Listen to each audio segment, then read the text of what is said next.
Hey, what's up? キャプテン虎次郎です。今回はですね、FC メンバーが引き抜き虎次郎怒りの回答というテーマでお送りします。今回質問相談いただいてるんで読み上げます。はじめまして、いつも動画楽しみに拝見しております。自分は FC マスターをしているのですが、過去に除名したメンバーから迷惑行為を受けている場合、そのメンバーが所属している FC マスターに対応を求めてもいいのでしょうか。過去に除名したメンバー A から嫌がらせを受けています。ただ嫌がらせの内容が自分の FC メンバーを A が現在所属している FC へ引き抜こうとするものでして、直球で誘ったり物で釣ったり、自分の FC を下げて A の FC を上げる誘い文句を使ったり、あの手この手で引き抜こうとしています。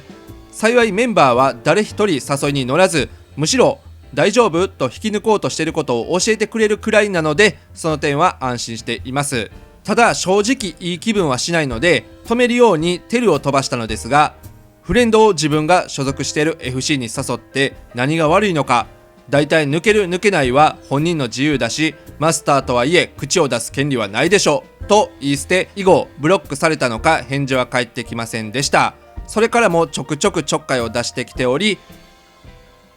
G としています。運営に通報も考えたのですが、思惑がどうあれ A のしていることは勧誘しているだけなので、運営からは対処されないのではないかと思い、今は A の所属している FC マスターに対処をお願いできないかなと考えています。で、そこでお聞きしたいのですが、別 FC のマスターさんに所属メンバーのことで注意などの対応を求めてもいいのでしょうか。こういう恩知らずなやつはいっちゃん嫌いだってことで、そんな質問者のために同じ視点になって自分ならどうするかの対処方法を考えていきます。で、他にも FC 所属している人で、運営サイドやマスターの方も視聴者の方におられると思うんで、自分の場合はどうするかっていうコメントをしていただけるとシェアしやすいです。で、今回のマスターの話の要点をざっくりまとめてみると、過去に A を除名した。 A は別の FC に所属。 A から嫌がらせとして引き抜きに遭っている。メンバーは残ってくれている。引き続き嫌がらせ行為は起きている。テル下がブロックされた。 A の FC マスターに相談するか迷うっていうことで、このような話ですが、気になるポイントは過去に A を除名したという点で、理由が分かりませんが、少なくとも何かしらの恨みを買ってしまった可能性があります。本人にその気がなくても譲れない部分や意見や考えの食い違いで、そういうことは起きてしまうことがあります。とはいえ、だからといって、こういった行為は決して褒められたものではなく、こんな恩知らず除名して正解だったのかなと思います。その後 A は別の FC に所属したわけですが、これも別に好きにすりゃいいじゃないっていう話で、問題はその後の引き抜き行為。これは FC マスターからすると腹立つ行為っていうのは気持ちはよくわかりますが、これで引き抜かれてメンバーが脱退する以上は、これはね、止める必要がないと思います。で、規約触れているかどうかは運営の判断なんで、そっちに聞いてもらえるといいんですけど、無理に止めようとしていざこざになると、さらに泥沼にはまっていく可能性が高いです。なのでこの時期は入れ替えの時期だと思って、体制の改善として見守るのがいいです。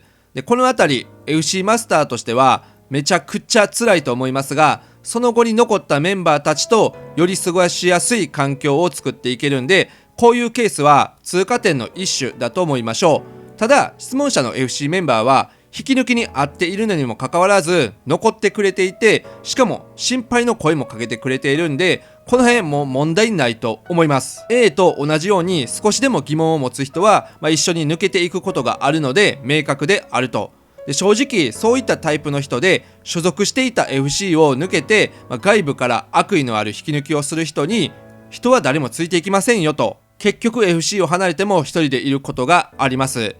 なので今残ってくれているメンバーの存在が答えなんで、引き続き相談しつつ FC を楽しんでいけばいいんじゃないでしょうか。とはいえその後も嫌がらせに近い引き抜きにあっていて、テルしても投げ台詞だけ受けて、ブロックされているんで、かなり悪質な行為であると。で、この場合は逆に FC メンバーたちと事の流れを全て包み隠さず相談してどう対処するか話し合うとGood。 もし自分にも非があるのであれば、その部分は認めつつ相談していきましょその時にどう対処していくかなど答えが出ることもあるし、 FC メンバーが直接引き抜きにあった時に個人単位で対応できるようになるんで、自然に引き抜き行為が減っていくと思います。でこの時に一応通報の視野もあるっていうのを相談しておき、すぐにやめてほしいとの意図を伝えているのにもかかわらず、メンバーがしつこい引き抜きに遭うようなら、もしかしたら迷惑行為でペナルティ対象になる可能性があるので、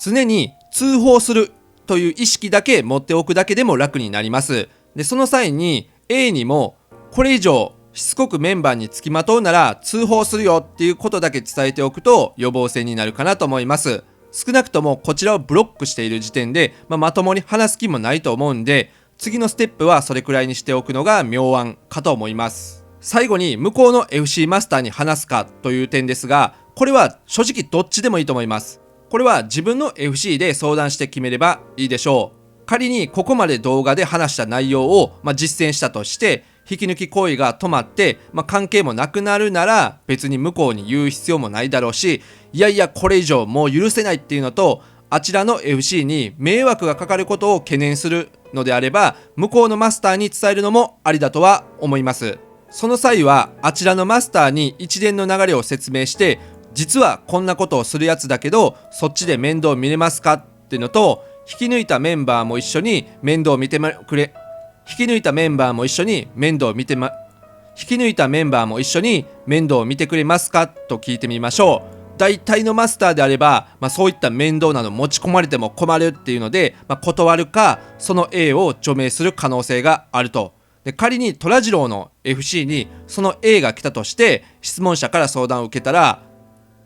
2秒で除名します。で面倒が起こるの自体はしょうがないし、仮に実は A にもっとちゃんとした理由があって、本当はその残ったメンバーが何かしらのやばい状況で救いたいっていう真っ当な理由なら FC マスター同士含めて話聞こうじゃないかってなりますが、聞く限り恨みつらみで陰湿な嫌がらせ行為をしていて、恩をあだで返すような行動をしている人間を快く迎え入れるわけないじゃん。でこれだけはね忘れないでほしいんですけど、 FC マスター含む、FC を創設した人たち、 FC に所属している人たち、少なくとも全員目標は持っているとは思います。で規模にね大きい小さいはあるかもしれませんが、各々何かしらの目標があると思います。特に FC マスターは FC を作るときに、ワイワイできる環境を作りたいとか、自分もみんなも楽しめる場を作りたいとか、一緒にコンテンツできる仲間が欲しいとか、いろんな理由があると思うんですけど、少なくとも関わった人が楽しめるようなものを作っていると思います。そこに一緒に関わって楽しんできたはずなのに、何かあってこじれて除名されたんだと思うんですけど、除名されたならそこまでなのに自分の改善もしないで真っ当な理由もない引き抜きって史上最大の裏切りだと思います。で一人で済まさずにさらには他の人も巻き込んでことを大きくしていますが、そいつに聞きたい。引き抜いたメンバーちゃんと面倒見る覚悟あんのかよ。この手の引き抜きでうまくいった話を俺は聞いたことないし、っていうかそんな環境で一緒になった仲間と、自分たちの過ごしやすい環境をなかなか作りづらいでしょうと。でマスターへの当てつけでやってるかもしれませんが、実際引き抜いたメンバーにも迷惑がかかるんで本当にメリットがないと。といった感じで質問の答えに対してやや煮え切れないものになってしまいましたが、少なくとも答えはあなたの FC の中にあると思うんで、そこで最終決めてもらえるといいと思います。ということで今回以上になります。ご視聴ありがとうございました。バイバイ。とっとととらとらじろう、とっとととらとらじろう、こんな感じに生きてゆくとらじろんど